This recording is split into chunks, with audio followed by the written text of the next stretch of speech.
Hello. Hello. It always pops up and we're like, so I was like looking at stuff. I was like, I remembered I had something I was supposed to look up, and then look what I'm doing. I haven't done this in a long time. I'm wearing my Gadget Cast shirt. mm, Yeah, one of two. My canceled Greg shirt. Oh no, I forgot about that one. So tired. So tired. it's been tiring. Let's see. Here we go. Everyone is here. Everyone is here. Hello. Time for shenanigans. Shenanigans. Oh, so tired. Good night. I literally just woke up like 10 minutes ago. I was like, I look a little blurry, and I was like, oh, that's right. I'm on a new computer, and I didn't check the 1080p. Let's see if that. Oh, that actually looks pretty good. Zoomed out and everything too. That was weird. Wait, is this on your Mac or what is this? iMac. This is the camera for the iMac? Yeah. Please tell me you're joking, because that actually looks really good. No, it's the camera for the iMac. Why does it look almost better than my? And in some ways, because of the the resolution scale, you said it looks better than my my ZV-1. That's weird. It is scary good, the webcam. Like, it's almost a little too good. Like, I was doing some tests, and then like the lighting was like not like flattering, but like you could still see like every like awful detail on my face, and I'm like, oh, it's too sharp. Get it out of here. Dang, I'm actually really surprised at how good it looks. iMac. Right wow. There. Yeah, I was on here, and I was like, I'm gonna tell everyone I'm using the iMac webcam, and they're gonna be like, "Whoa!" And I was like looking at this, I'm like, "This looks kind of bad. What happened?" And then I was like, "Oh, the toggle, yeah, 1080p." And then it put it on, and it's weird. Good. It like what it do? It did like an artificial like cropping at 480p, and then when I put it at 1080, it's like, nope, widescreen. Yeah. So it probably took the 1080p image and then zoomed in. Yeah, zoomed in. Yeah. And then so now that it's back out, it looks good, man. I'm really surprised at that. I mean, I don't know. It looks. I think that looks as good, if not. Because I mean, technically, they have the M1, so that's A14, so that's all the image stuff that they have with like iPhone computational photography. With a 1080p webcam, I mean, think about how good like the front-facing camera on an iPhone looks, and it's like, yeah, for like live streaming and stuff. It's like, oh, is that all you need? Is that all you need? Is the Mac webcam now? It's like, I guess. I mean, that used to be the one thing you didn't want to use. Yeah, no, absolutely. So I don't know. I don't know. It's kind of nice just like not like plugging anything into like the other camera, and it's like, hey, this is passable. Like, if I didn't tell anyone, I don't know if anyone would notice. At least on my screen here, it looks good. I don't know how it looks on the output. We'll have to take a look afterwards. But let's get this thing started. We can talk about that among other things. Yes. Just give me 1 second. Yeah, of course. Make sure everything recorded. I think that's natural guard going on there. Natural. Skin smoothing? No. I mean, it's the iMac. If it's smoothing my skin, maybe. I hope so. I don't think it does, though, because like I said before, I was like testing it out in my video, and go look at that. I look awful. It's like, oh, what is that? Who is I watched one of the videos. I don't remember which one. I lost track. I'm in a daze, dude. I'm in a daze, man. I think everyone is. It's funny because we missed last week, and people were like, I think 619 my one of my comments section, like, what happened to GadgetCast? Is everything okay? It's like, yeah, I had I don't know if we call it an emergency, but I had a last second trip that I had to make that I actually thought I was going to make weeks and weeks and weeks ago, but it came up last week. So I was told there was email in the show, so I just want to make sure I get that. Also, yeah, let me do multi-track. Ah, yes, make sure that's done correctly this time. There's too many things to go over. He's a sneaky influencer. Oh my gosh. Okay, I do see 2 emails from 619. Let me preview them. Okay. That one is pretty good. And then one on the iPad. So when we talk about the iPad, we'll save that one.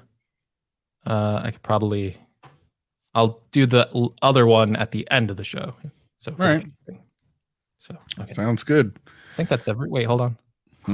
Home. We get a lot of spam emails, so sometimes I'll see like, "Hey, Bill Harp emailed us," and then it's just like, it's just like a scam. It's Are you like, having problems? Are you having problems with your erection? Well, we have pills yeah, just exactly. for you. And, it's like I gotta make sure I don't read those on the show because that would be a bad. Oh, let me tweet the show out and Yeah, I definitely want to know the answer to this question right here. Definitely gonna look at that. Hey, hold on. Jeez. It's heavy. All right. Look at that. It's so pristine. I think it's better than the gray one because it gets like linty. You know what I'm talking about? That iPad lint. Yeah. It doesn't really show up on this. Really? I think it's better. Yeah, look at Is that. it better? If so, I might buy it. Look how clean this looks. I mean, it's been like a couple days. Yeah. But who knows? Like maybe eventually, but like like that lint and like grime that gets on the other keyboard. Like, could it be that black actually will show that yes, better than I think so, because it's kind weird. of like grayish, like if you have an iPad keyboard, you know what I'm talking about. And it's here on the white keyboard. I can see like little lint. It just doesn't show up. Like it's my gosh. It looks a lot cleaner. Well, I might have to check that out. I know it's dumb expensive, but I wanted the white one anyway. I got the silver iPad Pro right here. So, but I had a problem with paying another $300 for that. But I'll let you know in like a week. Like, yeah, that's what I need to do. Yeah, it's like it's been like I just opened it up, guys. Like maybe I'm like crazy, but I remember like the other one. It gets gunky pretty quick, and you're like, oh, yeah. I mean, what material is Apple making these keyboards out of? Can they like make it out of something better?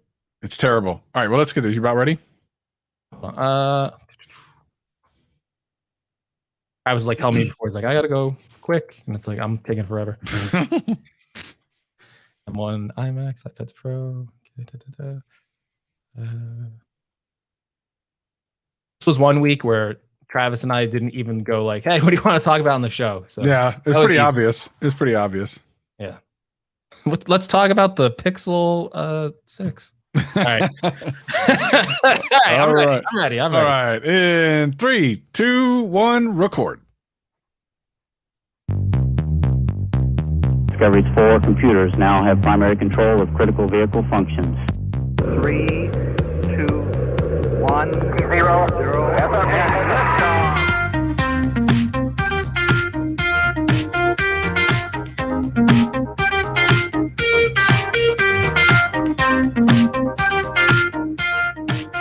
Hello, world.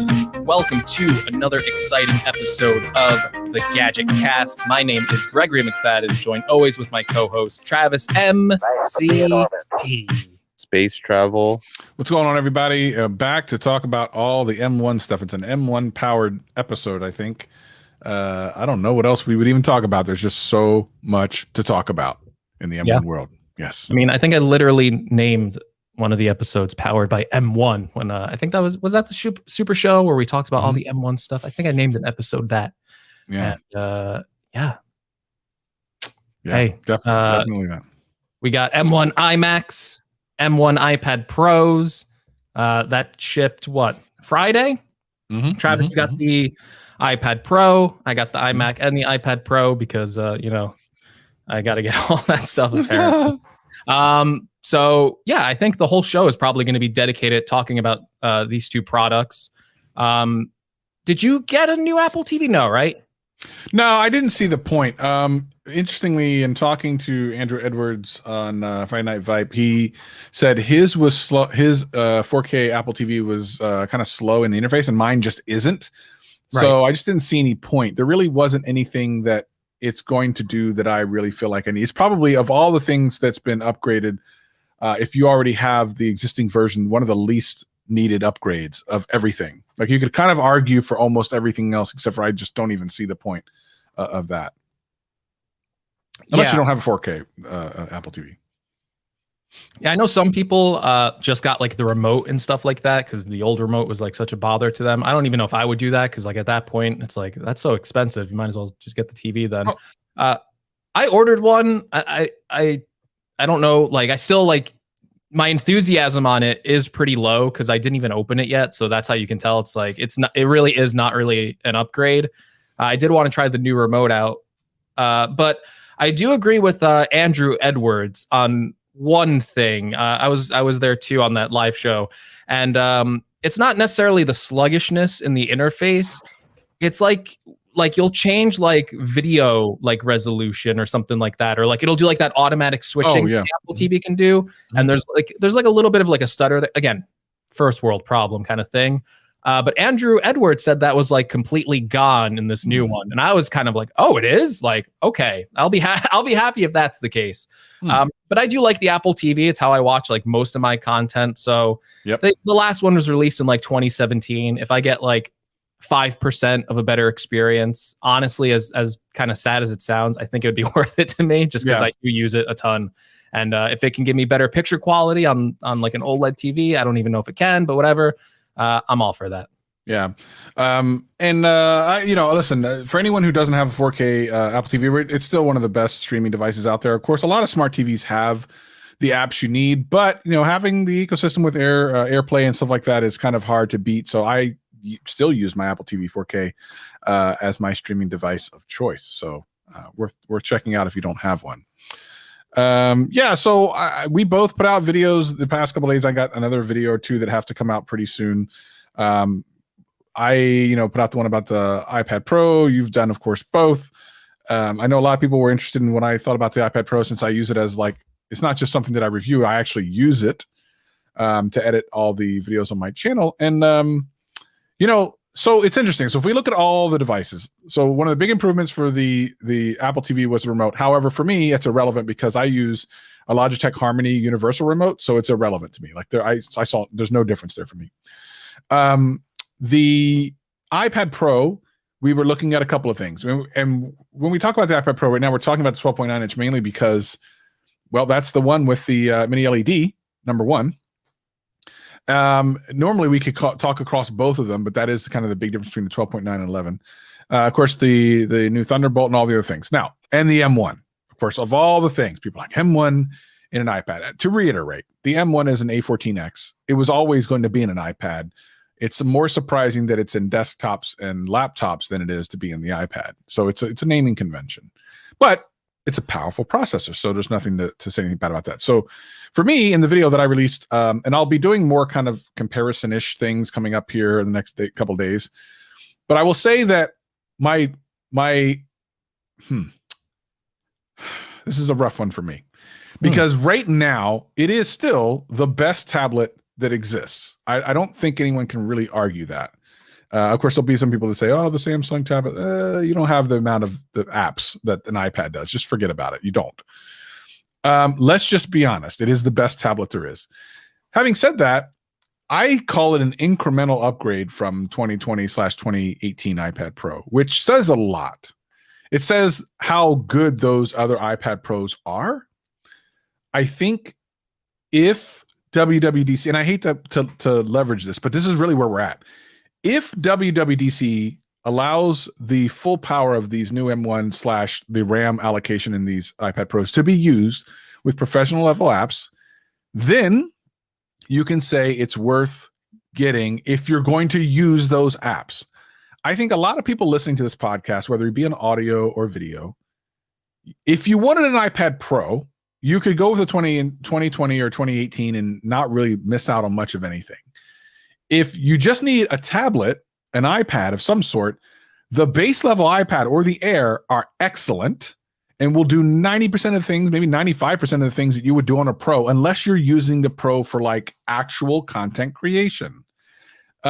So it's hard for me to tell anyone to say, yeah, you need to go out and buy it. That mini LED is legit. The screen is beautiful. I kind of talk a little bit about it in my video. We'll talk a little bit more about it here.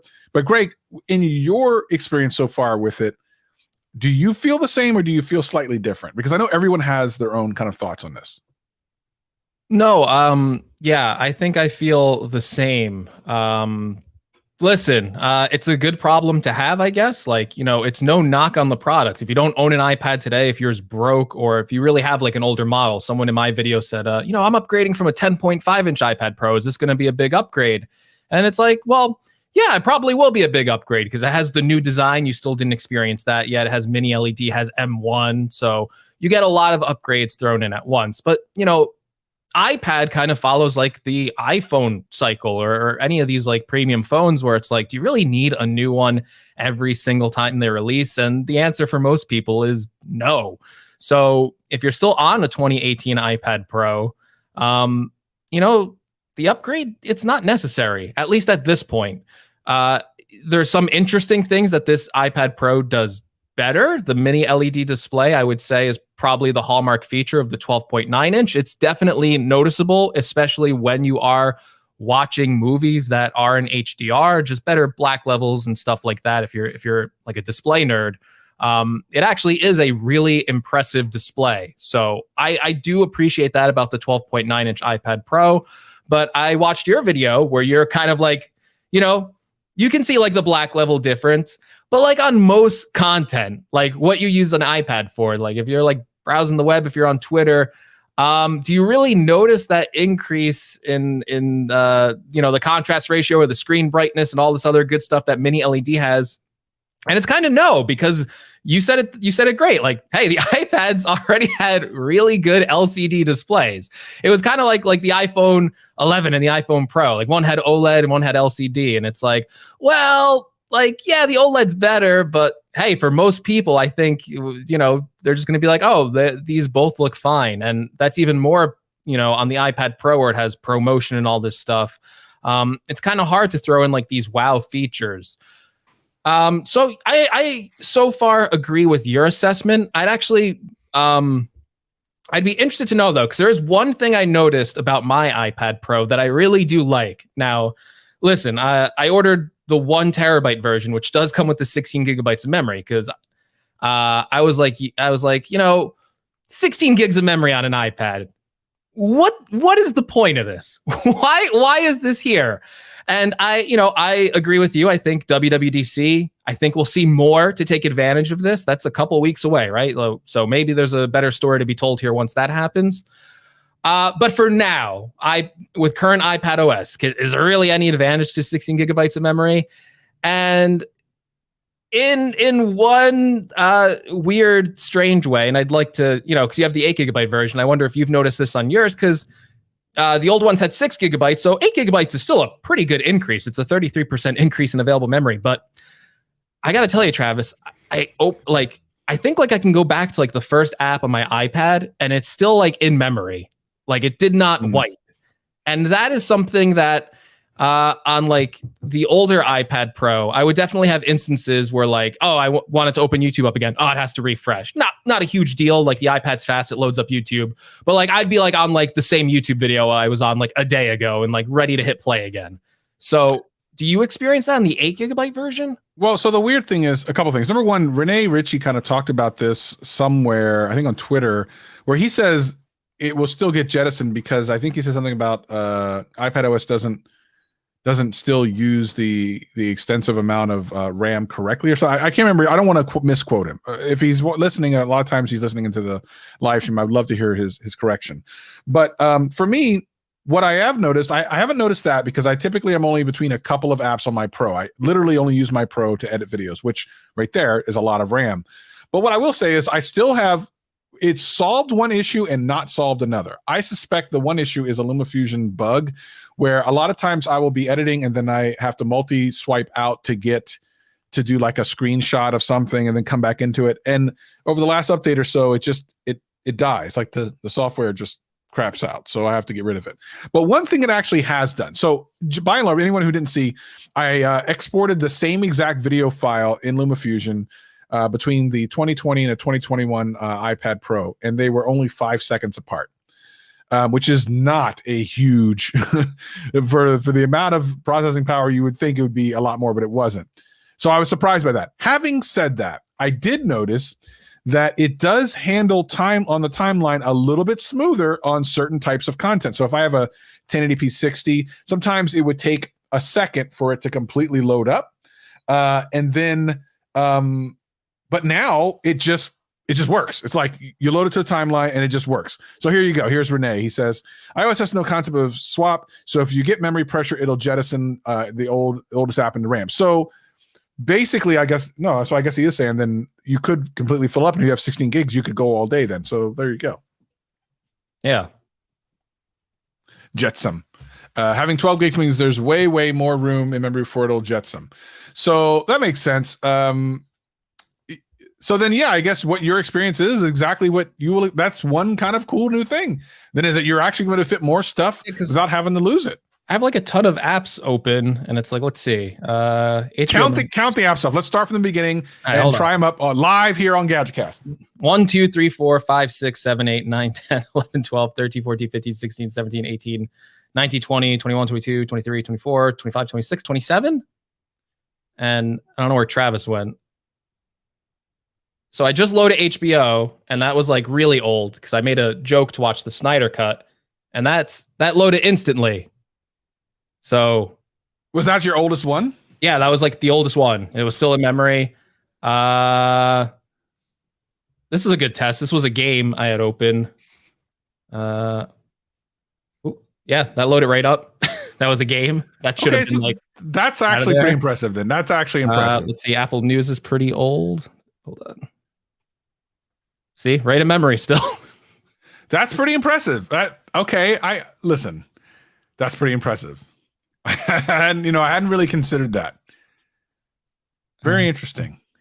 Yeah. Let's see. I have the old Geekbench score. This is let's see. That's old. Yep. Comes right up. My Geekbench score. It changed from dark mode to light mode, but there you go. So that's how old it was. I was using this when it was dark mode, and it. Wow. Yeah. So, so far, I don't think I've had any app like reload on me, which is weird. It is weird. Like, because iOS usually is pretty aggressive about like closing apps that you haven't used in a while. And it is just a ludicrous amount of memory for an iPad and iOS device. Like, it is a huge jump up, especially when the old model was 6 gigabytes. That's more than double of what they previously had available. So I guess the iPad can just take advantage of all this extra stuff. And I imagine even on like the 8 gigabyte models, it's still like a pretty noticeable thing. But yeah, that's like the only thing I've noticed with this experience. Again, you have to spend $1,799 to take advantage of this very, very, very, very minuscule issue anyway. Again, apps load quick, even if they did like get booted out. So again, it's not like I would recommend this, but hey, if you want like a premium iPad experience and like money's no issue and you'll spare any expense, I guess that is a case for having higher memory. I just think we should still be able to take advantage of it. You talked about LumaFusion being like a 5-second difference with your export times.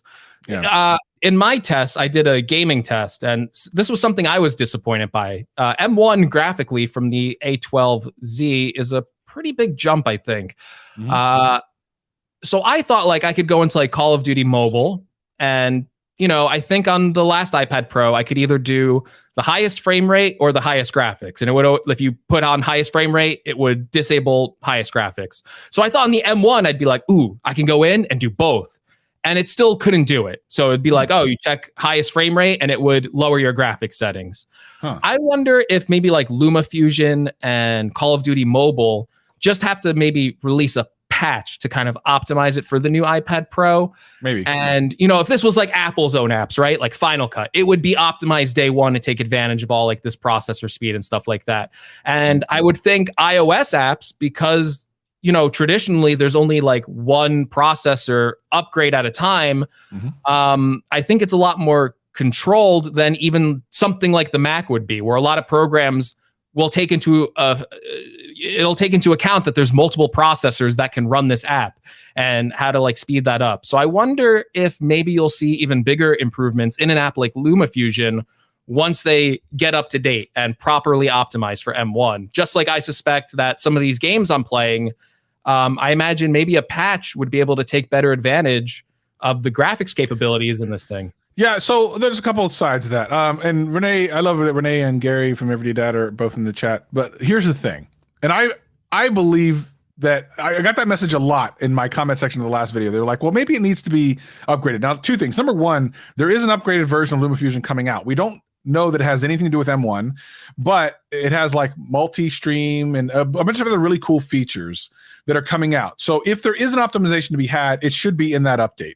Having said that, if you think about it, when you buy a new processor or GPU for your computer, you don't need to have a patch for your software to run faster. Like, it's just faster by the sake of the processor and GPU. So my expectations are different. It was, quote, faster. Sure, it was only 5 seconds faster, but it was faster. If there are other ways that they can take advantage of the M1 in some way to make it even faster, that's great. But I'm starting to feel like, unless we go pro, we have hit the peak. Like, we have pretty much hit the peak. We're talking about a processor design from 2018 against one that's well, technically 2020, because the M1 isn't it's a 2020 processor, but not really, right? It came out last year. And within that time, there's very little performance difference, as Greg points out in that game, and then of course in LumaFusion and other apps. There's almost no real difference. The only way you're going to see the difference is to have these high-level apps. Now, I was on a Twitter Spaces call last night with Viper and a bunch of other tech YouTubers, and talked a lot about this. And one of the things that I think people forget is, because we're talking about iPadOS and how, you know, the OS itself kind of lets the iPad down in this kind of way.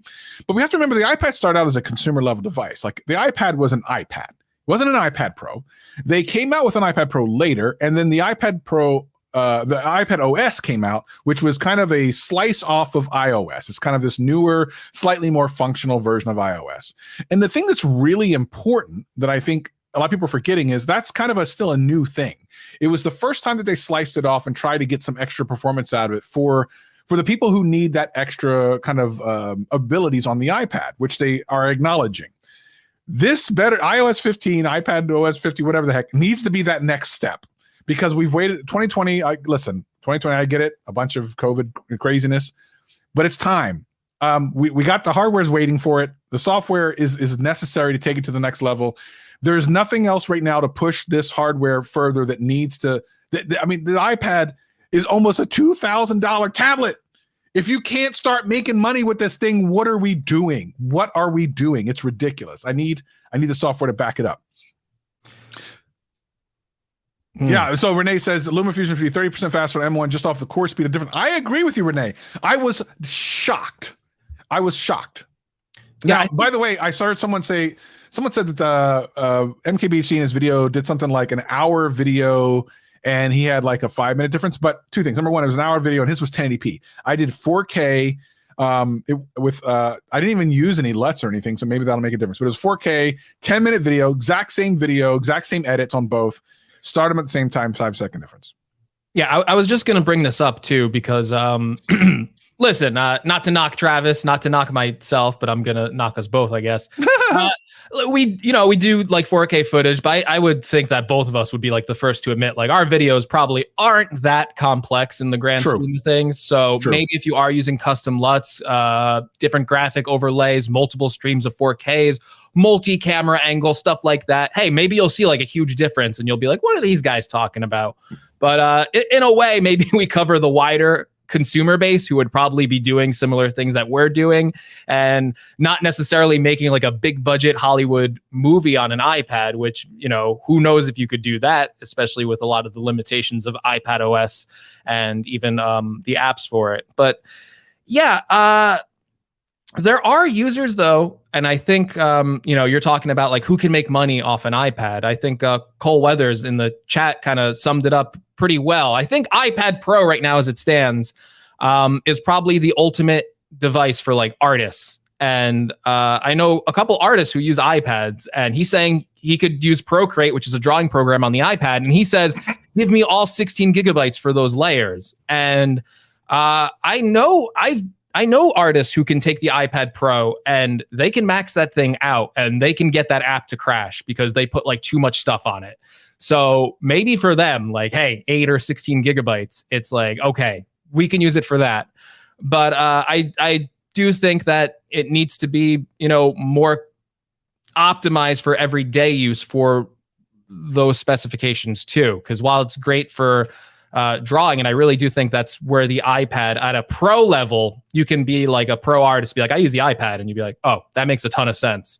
But for like video editors, photographers, even just like, I don't know, like managing like multiple like spreadsheets and stuff like that. I really wish there was a better implementation of multitasking on iPad too. Yeah. So I don't know. Renee, there's a lot of different types of pro workflows. So, we're pretty stuck in like video editing and our workflows. That doesn't mean that's the same for everyone. And we have to remember, we do have to remember that, again, the vast majority of iPad owners are not iPad Pro owners. So the vast majority of the fixes or the additions in iPadOS are going to be focused on that. But you can't charge like $1,500 for a tablet and give it no better kind of, other than being able to have 27 apps open like Greg. That's not good enough. Like we need additional kind of opportunities to use it for business. I think Apple knows this. I hope to goodness gracious that they're going to do something about it. They have to, right? They just have to. Yeah. It's, the hardware, and we talked about this multiple times. We know, like, the hardware seems to be pretty much on par with Macs at this point. Literally, like M1, 16 gigabytes of memory seems to be pretty much. I know the operating systems operate differently and they handle things differently. Like Renee's telling us, like, hey, yeah, there's no concept of like swapping memory to like the hard drive. And if your application if the iPad runs out of memory, it's gonna boot your oldest app, and if you super run out of memory, it's just gonna crash everything down. So, I really want to see a system that takes better advantage of this, and I want it to be done in a way that also doesn't necessarily get rid of the simplicity of the iPad, which is a super hard thing that Apple is going to have to juggle. And it's probably why we've had the way the iPad works for so long, because we're just talking, right? We can imagine all these different concepts and how we might make the iPad Pro better for pro workflows and multitasking and all this other stuff. And I definitely have like visions in my head. I think like you could do like a windowing system on the iPad that's friendly for touch, and it could be a better experience. But Apple's the one who's actually developing all this, and they have to make all this run. And they might have tried a million different ways to do all this stuff, and they might have just come out of it at the end of the day and went, man, that's an awful experience. It's going to ruin everything for the consumers, the people who use the iPad most. And we have like these 5% of people who want this different system. They want Mac OS on an iPad, and it's just gonna totally ruin the experience. 100%. But we do have to wait. We only have what, like 2 weeks or something left? Yes. Okay. 2 weeks left. And then, ladies and gentlemen, we will have all these questions. Let me tell you something. We're going to have another supercast, I think, for that, because I think WWDC deserves a supercast. So if Luke, if the normal cast of characters, Luke, Renee, and Gary don't have 27 videos to do, which of course they will, but I'm hoping that by Sunday of that week, we can get the supercast together, the Avengers of Apple, which is what people were calling us last time. We can maybe do that. I do want to spend the next bit of time talking about the M1 iMac, which I don't have, but you do. Oh, hold on. We're going to talk about that. Okay. I do have to get to the iPad question, though. We got email. Oh, let's do that. Yeah. So this is from 619. He's in the chat. He says, considering this is an upgrade for my iPad Pro from 2017, he says, overall, I would say this is definitely a worthy upgrade. So this is someone coming from an older 2017 12.9-inch iPad Pro. Mm-hmm. So this is an alternate take.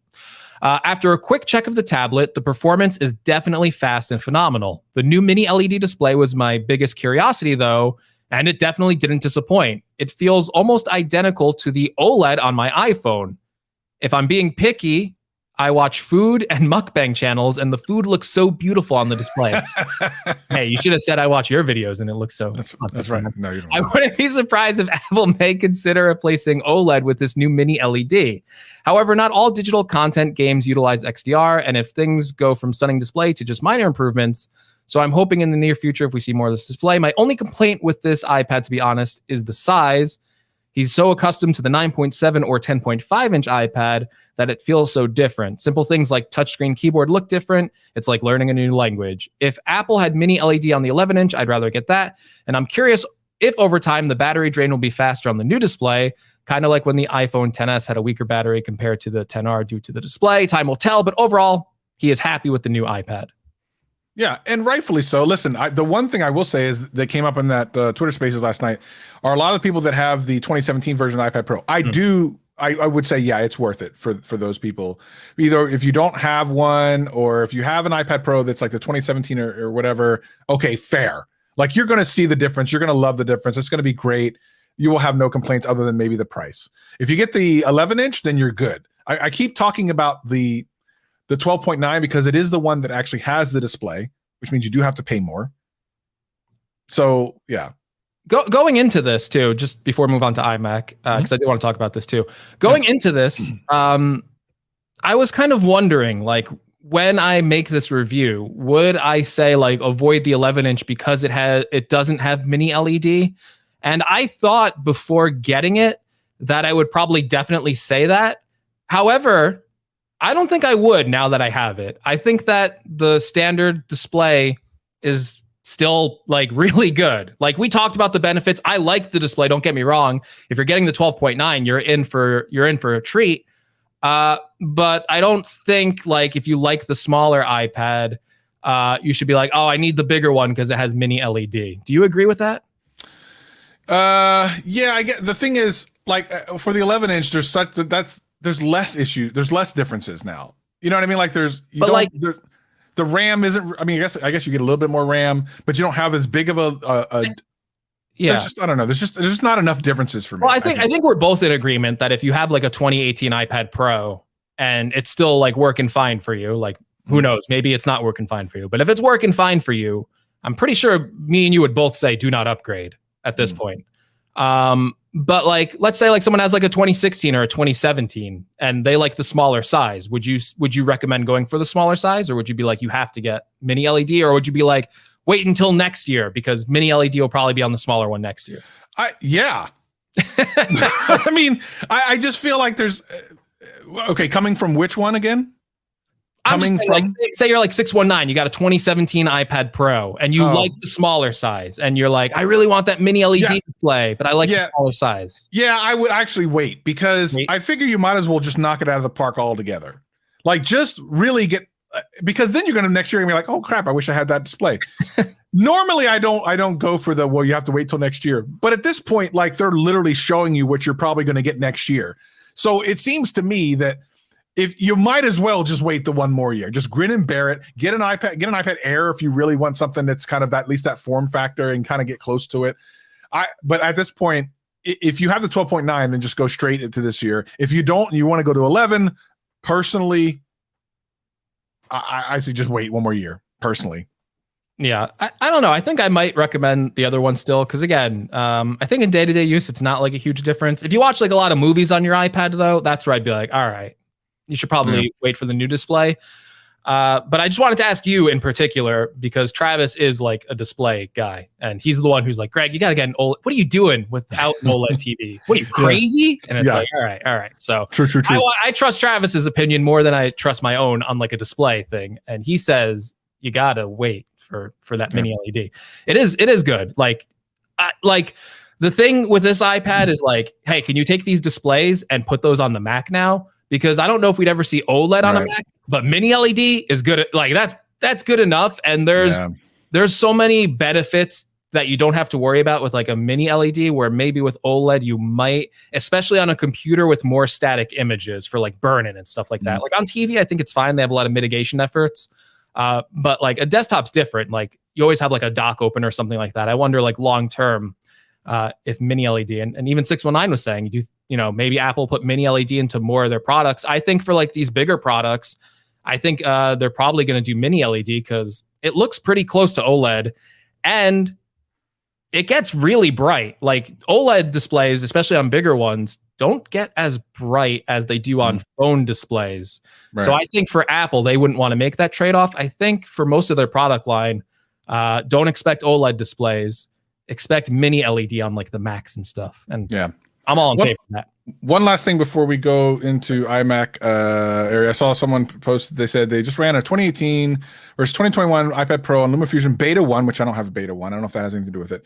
10-minute export. And here's the thing that the same thing that MKBHD did, and this might be the actual issue. 1080p. I didn't do 1080p. I did 4K. And he said it was a minute faster. His 10-minute 1080p render was a minute faster than the M1. That's all fine and good, but I'm not doing 1080p. And that's cool if it's faster at 1080p, but if it isn't, I'm going to render it again later, probably when I do my next video. I think my 2021 versus 2020 video that I'm going to do, I'm going to render it again, except for this time I'll get it on video. And I think it's 4K. I think that's the thing. But still, we're still talking about a year and a half or so worth of improvements on the processor and the GPU. So I figure like it still should be better than 5 seconds. So anyway, let's get into the iMac, which for the people that are here in the live stream right now, thanks everyone for coming to the live stream. If you're looking at Greg's video stream right now, believe it or not, this is using the new iMac's webcam. Now, this is something that's kind of interesting. So for people that are listening to the audio podcast, I'm going to tell you, I am shocked at how good his video looks here on the live stream. They have been known for terrible webcams, but right now, Greg, you're looking pretty good. People in the chat, tell us what you think. Were you surprised that this is the M1 Max, M1 iMac webcam? Did you know? Tell us in the chat. What do you think, Greg? I'm surprised. I'm shocked. Yeah. No.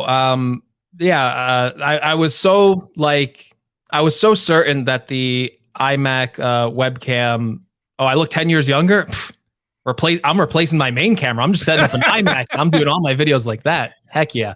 No, I didn't even bother putting in my secondary camera as a secondary option just in case it didn't look good on GadgetCast. I was confident coming into here I'll go get I'll just use the iMac webcam. I think that'll be fine for GadgetCast. I like it so much, in fact, that I'm almost wondering hey, for future streams, do I not have to connect an external camera anymore? I don't know. I might not have to anymore, which is super interesting. Yeah. Right? Because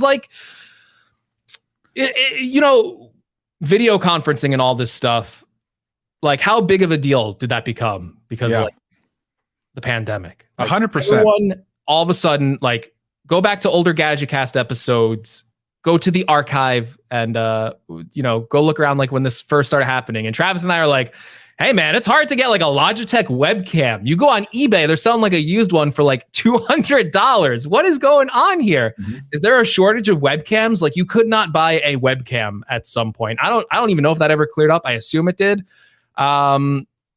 So the someone said I should switch to the microphone on the iMac. I could do that in a little bit. Just give me a second. Well, we'll do that after the podcast. Let's after we were done recording the podcast. Yeah. You want to do that after? Okay. Yeah. You afraid something bad will happen? Well, it's going to sound terrible to our audio podcasters to get this crispy audio that they get every week. Hey, the iMac microphones are pretty good too. Oh, well, we'll find out. Okay. Maybe I'll do it in a second. Hold on. I'm just scared I'll mess up everything, and then it'll be oh, what happened? What was I talking about? Oh, the webcam stuff, right? Yeah. And that is a big feature, and it really showed us the webcams and our laptops and stuff aren't good enough. And even on the older iMacs, they had a thick enclosure. There was no excuse for them using these bad 720p webcams. And I think Apple thought about that for this new design. They put a 1080p webcam in there. It's using the same image signal processing as the A14 chip because it's an M1 in here. And yeah, that combination of the 1080p webcam and all the computational photography stuff they already do with video on iPhones makes for a pretty good webcam. So hey, if you need a Mac for a work at home situation, 24-inch display, you got a good webcam. The microphones on this are supposed to be good. Travis, I think we got to take a risk. Let's see. Okay. We're gonna do it live. We'll do it live, Travis. We'll do it live. We'll do it live. So I'm gonna switch. Hopefully nothing. By the way, the people on the audio podcast are not going to hear this. They will hear it. No, they won't. How are they going to hear it? They're not going to hear it. The live stream people could hear it, but the audio podcast won't. Well, I'm recording through USB too, so they can hear it. Oh. Let in. Watch okay. This. All right. I'm a pro, man. All right. So this is the Rodecaster. This is a $200 microphone. Yep. Let's see the iMac. All right, now I am using the iMac microphone. How does it sound, Travis? What do you? It definitely sounds like an iMac microphone. I mean, it sounds like Okay. you're far away. It's echoey. Oh, It's, yeah. what if I get like really close? How's this? Does that No, sound I don't. better? Now you're too close. I don't want to look at you. No, like no, that. you don't want to look at No, this. Hey. it still sounds it very doesn't airy. sound that good. No, well, not that it doesn't sound good. It sounds good enough for Zoom, but it's very airy, Mm. very airy, very echoey. All right, and then I'll go back to my Rodecaster. So There we go. that's the iMacs microphone.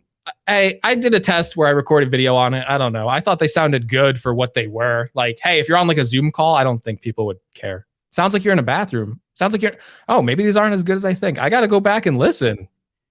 Maybe I got bad iMac microphones. Everyone in the reviews like, good. I did my test. I thought they sounded good. But yeah, I don't know. maybe if you're just going directly up against like a professional microphone, you're like, well, that definitely makes it sound really bad. You know what I mean? As soon as you do that, yeah. Well, we did the podcast one time on like the MacBook Pro's microphones, and I thought it was pretty good. Yeah.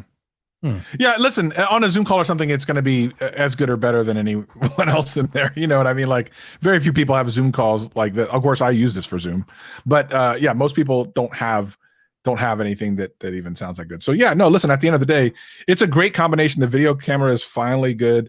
Now let's talk a little bit about the actual use of the computer. So boot up times, are they as fast as like the iPad? Again, I have the MacBook Air.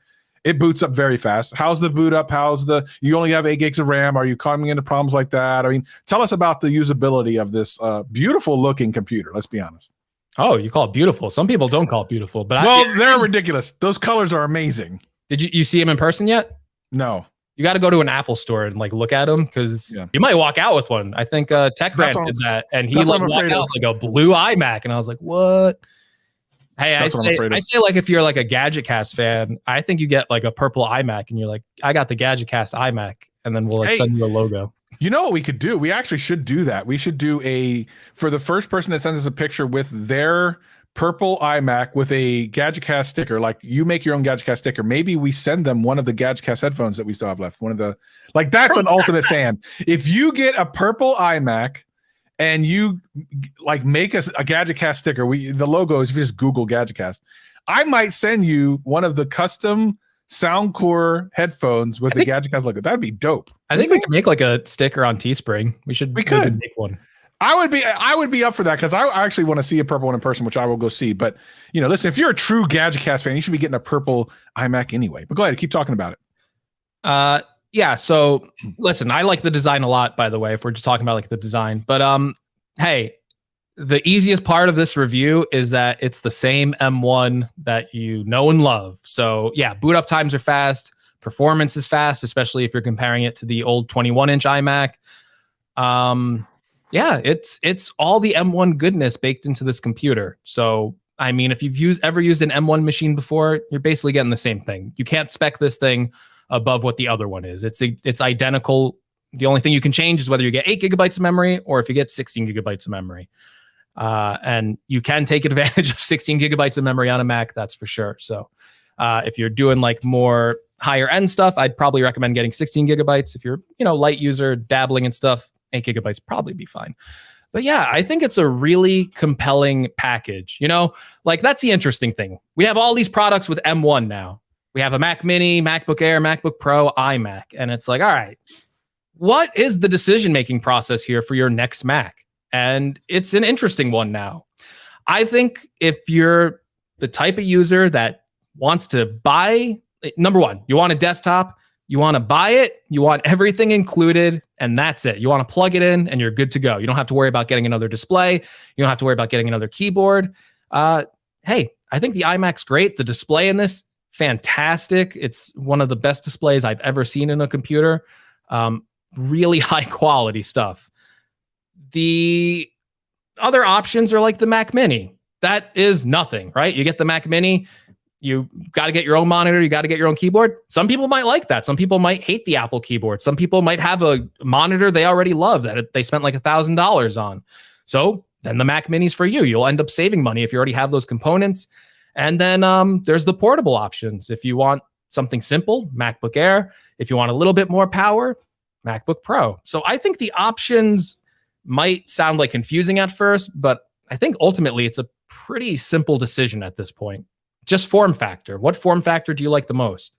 Yeah, and I think it's interesting that you know, if anyone ever questioned whether or not Apple was going to go all in on their own processors, they've literally squashed it out. We've known for a while they were going to do it, but you know, when they first announced the M1 processor, it was kind of like, wow, are they really going to put this across their entire line? Well, they absolutely have. And now people are so hyped about what'll be the M2 that it's an exciting time for anyone who wants to see what is available or what's possible from a company that owns the entire process all the way through, from hardware to software. Now, of course, they could do, Apple could do more with like trying to do the motherboard business stuff, but I don't think that's even necessary. And hopefully this will encourage AMD and Intel to push their own technologies to the next level, because right now Apple is killing the game. They are absolutely killing the game. At the time that we see the next couple of Apple products come out, the M1 is going to be a thing of the past. Like, we're still getting M1 products right now, but very soon we're going to start seeing either the next gen or whatever the heck it's going to be. And M1 is going to be what people are aiming for now. Like the AMD and Intel don't have like an M1 equivalent as far as like performance per watt or anything like that. They're not even there yet. We're almost to the next thing already. It is insane what the rumors are for the M2. And I would be excited as a tech fan, the cool things that are going to be available to us very, very soon. I mean, it's already kind of available, but I mean, even more so. And hopefully, it doesn't matter if you like Apple or not, this would be a benefit across the board because it kicks some fire into Samsung and under a lot of these other companies that have, mobile devices that are, the bar is raised. I don't want a laptop now with less than, what's the Air? The Air has the least battery life. What is it, like 10 hours or something stupid like that? Something ridiculously high like that? Like 10 I think like they rate it for 18 hours. Like it's a ridiculous amount of time. So now it's like you walk into a store, you go, yeah, I'm looking for a laptop with at least 15 to 17 hours with battery life. It's like, oh, well, okay, that takes out pretty much any Intel or AMD, unless you're going like gamer or something. And even then, like, so I love that it's raising the bar for technology across the board.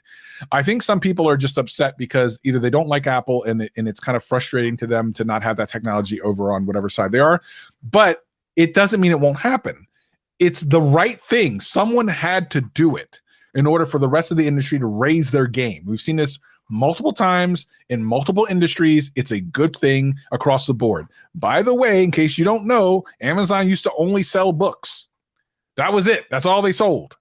Then when they started selling everything else, now everyone else has a much better online platform to buy and sometimes sell products. So things like eBay kind of came out, and eBay didn't really exist when Amazon first existed. We got to look at things like Walmart actually has a pretty decent shopping experience now. A lot of these other industries, these other companies that were in the industry raised their game because a company like Amazon came in and said, look, we're going to do it in 2 days. And Walmart's like, whoa, wait a minute. Well, we actually, Walmart, we have stores everywhere. We can do it same day. Oh, Amazon. Okay. Well, we'll do it in 2 hours. Yeah. So it's on. This is exciting. This is exciting. Yeah. The M1 is definitely amazing. It's making you get excited again, because now there's rumors for like a next gen chip at WWDC. Maybe we'll see that soon. And you're like, wow, they did so good with the M1. Is their next attempt at this going to like just be like mind blowing and be like, whoa, like this thing is exporting video in like 1 second? I don't know. We'll see. It'll be interesting. But I do like the M1 chips a lot. I complained about heat on like the first day, surprisingly enough, because like I was like testing stuff. I was like, oh, the back of my iMac's hot. I think that was maybe like just setting up and I was like throwing a lot of things at it. But I've never heard the fans spin up on this thing once. There's like 2 fans in this.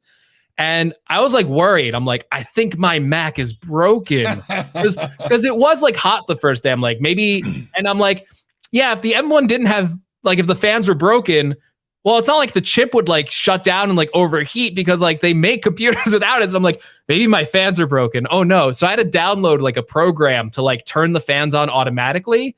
And I did that and I like ramped them up, and like at full speed, they get like loud, but like, yeah, it just doesn't turn on, I guess. I guess it doesn't have to turn on.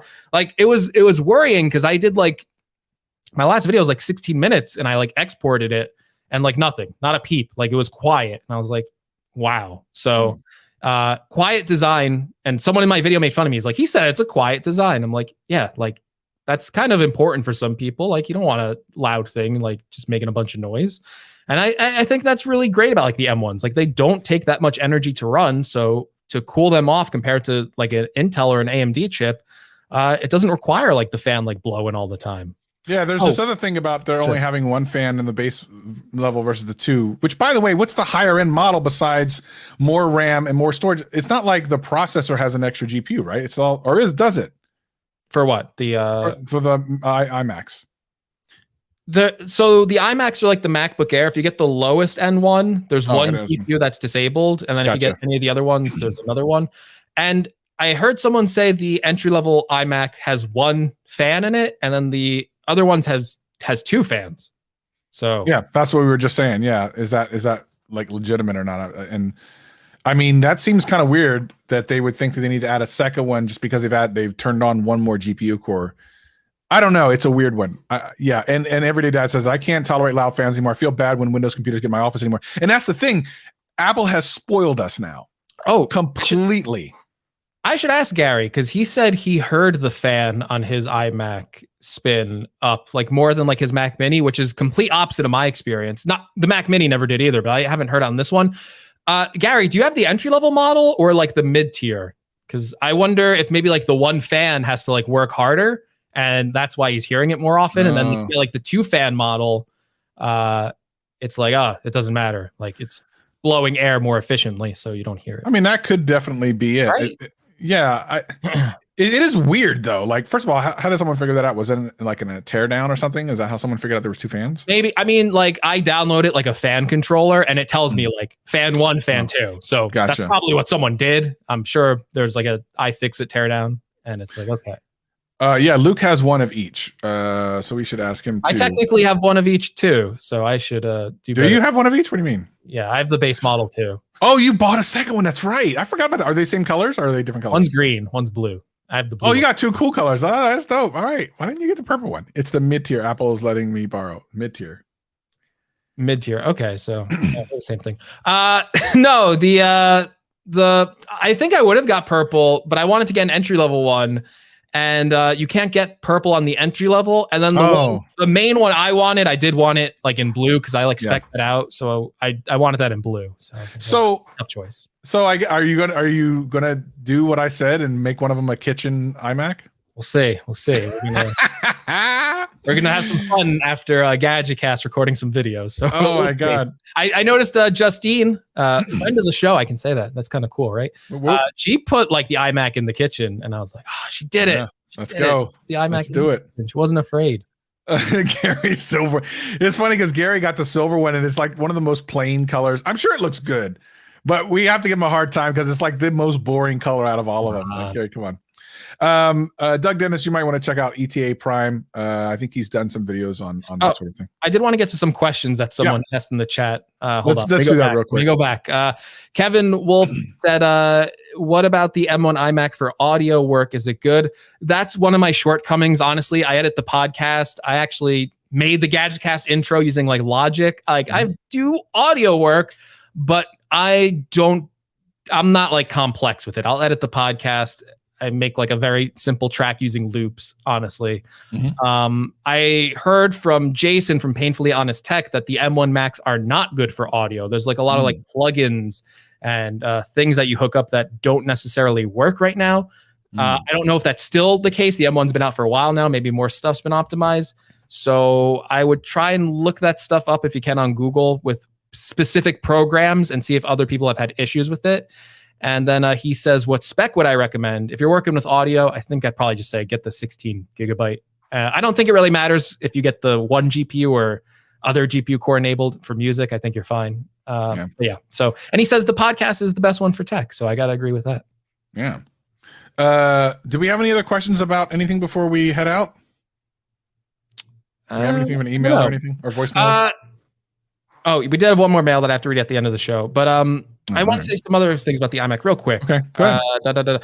The speakers in it are also really good. So Apple says they had like Dolby. They have like the spatial audio thing, and like, hey, like you're sitting in front of it and like you can hear music, like sounds coming out of like different areas, and it's kind of like very like pinpointy. But overall, like the speakers and stuff work really well. We joke about it being a kitchen computer. This design is so light. It's like less than 10 pounds that like, even like before, like if I had to like move the iMac and edit stuff for like video shots, it's like really easy to like maneuver around. So I'm wondering if anyone's going to sell like a case for this thing to like travel with, because they used to sell them for the old iMacs, which were like, you know, heavy. So I kind of want to get a case for this if one comes out. I don't know why. It's kind of silly. I will say though, there are weak points to this iMac. I don't want to be like, oh, it's all good. There are bad things I don't like about it. The port selection is definitely a huge setback from older iMacs. So like on the mid-tier model, the most you're getting is 4 USB-C ports and an Ethernet port in the power brick. It's limiting on a desktop computer. Like if you get a desktop computer, you expect like, hey, I can have all the ports. So even on this, even though they went for like a super thin design, from a user standpoint, it's like, I think a lot of people are going to have to get like a dock to connect to this. There is a headphone jack on the side. The design is so light. I was kind of like worried. I had it plugged in directly the other day, and like I moved a little bit and the iMac kind of like moved with me, because it's so light, like it's not like really anchoring it down. So I was kind of worried about that. Like if you like ran away with your headphones real quick and the cable is still connected, would the iMac just come like crashing to the ground? Yeah. I kind of think it would, because it's very light and there's not something like really heavy anchoring it down. So maybe this is a iMac you use with AirPods and stuff like that. So I would say the port selection, definitely a weak point. I also don't like it having an external power supply. I like that the older iMacs just had that built in.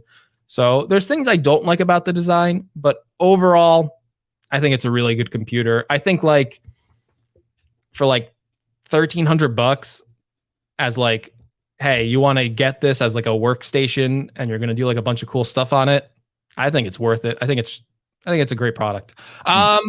Real quick with the mail. We had another one from 619. Someone asked us about Apple Lossless too. What do you think about that, Travis? Well, I think we should talk more about it next week, because I think it deserves a longer conversation, because there's some interesting things they're doing there that I actually appreciate. Yeah, I don't know what to think about it, but we'll talk about it next week. Travis is right.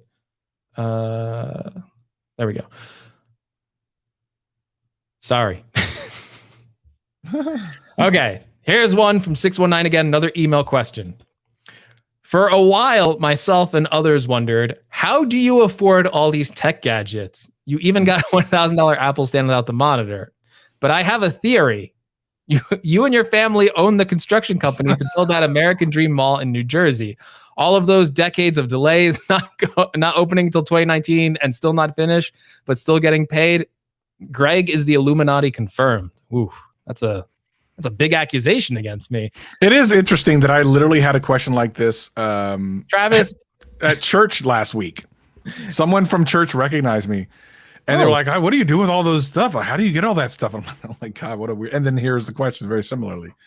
I work the streets. I work the pole every Saturday night. So that's me. I don't know about you. I make money from my YouTube channel, and you make money from YouTube? Yeah, it's a business. What? I have business expenses, and yeah, that's how I afford it. I'm doing something wrong then. I didn't know you could make money from this. This is terrible. When I was like starting out and stuff, I didn't make any money from YouTube, and I just worked another job, and it's like, well, this is my hobby. So right. I think a lot of people starting out doing like tech reviews and stuff like that, it's already a hobby for them. So I see people spend a lot of money on other things that I necessarily don't spend money on. Yep. So that's how I would categorize it. Instead of like going to like concerts all the time, it's like, I'd save up a couple months and I get myself a new phone. Or some people are like really into cars and they'll buy like an expensive car. Hey, I buy like used and I buy like cheap cars. So that's me. Like I'm not into cars as much, but I am into tech, and I'll put extra money aside for that. No, that's fair. Kind of similar to me. Like I don't go out and do all that stuff. So I had the money I would normally use if someone's going out to party or something like that or go shopping for clothes, I didn't. So I just use it for everything else. So Yeah. That's it for me. All right. Well, of course, we'll do this again next week as we talk more about all the things going on. I'm sure we'll have even more to talk about. We still have some Apple stuff to talk about. Of course, some other stuff. Hopefully, Samsung will do something this week of interest. Hopefully, and I actually do want to talk about them. So maybe next week we'll get into that a little bit. But of course, if you're listening to the podcast, show notes should have some other links. Watch us and follow us on all the social medias. If you're watching on YouTube, the links are in the description for the audio podcast and, of course, our social media. So make sure you follow us everywhere. But, of course, that'll do it for us this week. Greg, that was a good job, buddy. You did a good job. You too, buddy. Great show. All right. So for the audio podcast, we'll talk to you guys next time. He's Greg. I'm Travis. We'll see you later. Peace.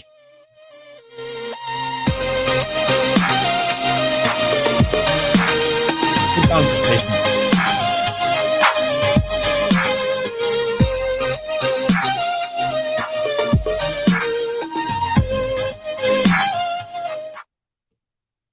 There we go. No aftercast today because I have to run and do stuff for sponsored stuff, which I'm not terribly excited about. But I appreciate everyone coming through. Another great day for live listeners, man. Amazing. Like we're growing, man. It's awesome. Love it. Love it. Oh, you didn't get to talk about that account, that Twitter account. We'll do it next week. Show. We'll do next show for sure. And we'll put a link in the description so people know, because otherwise it's kind of hard to remember how to tell people how to find it. We'll do that though. Well, you know what? As a quick bonus for the people that are watching right now, we can real quick talk about it. Sure. But we'll do it on the show as well. Sure. Someone also said in the thing that super chats aren't enabled. Are we like? Isn't it? Oh, maybe they're not enabled. I don't Maybe think so. I don't know. I have to go. Maybe I have to turn it back on. Oh, you know what it is? I think it's because we have a banner across. If you go into the studio for the GadgetCast channel, they send like a pin so you can enable AdSense, and I never got it in mail, so I'd have to have them send another one. I just forget to send it. You gotta send it, Travis. We could be making billions. We could be making a good I see all these people in here. 619. He's good for $100 super chat. Tish, she's good for like a couple hundred. Gary is always dropping hundreds. Look at Rebecca says she's got some very generous husband. Well, hey. Yeah, Rebecca's going to be dropping $1,000 in super chats. What are we doing over here? Well, Rebecca's going to be on my live stream, so I'm not worried about that. Rebecca's coming to GadgetCast next week. We're going to have monetization enabled. And Gary wants a super chat. He's got money burning a hole in his pocket. Now he's going to buy another camera instead of giving us $1,000. I'll work on it. Everybody. I'll work on that. Hey, real quick, to buy all this tech, I need those super chats. Come on. Oh my God. Yeah. All right. Well, let's get it. Well, let's talk about it next week. Because now I'm really out of time. We'll talk about it next week. All right, everybody. Good to see you again. Peace and love. Peace and love. Bye.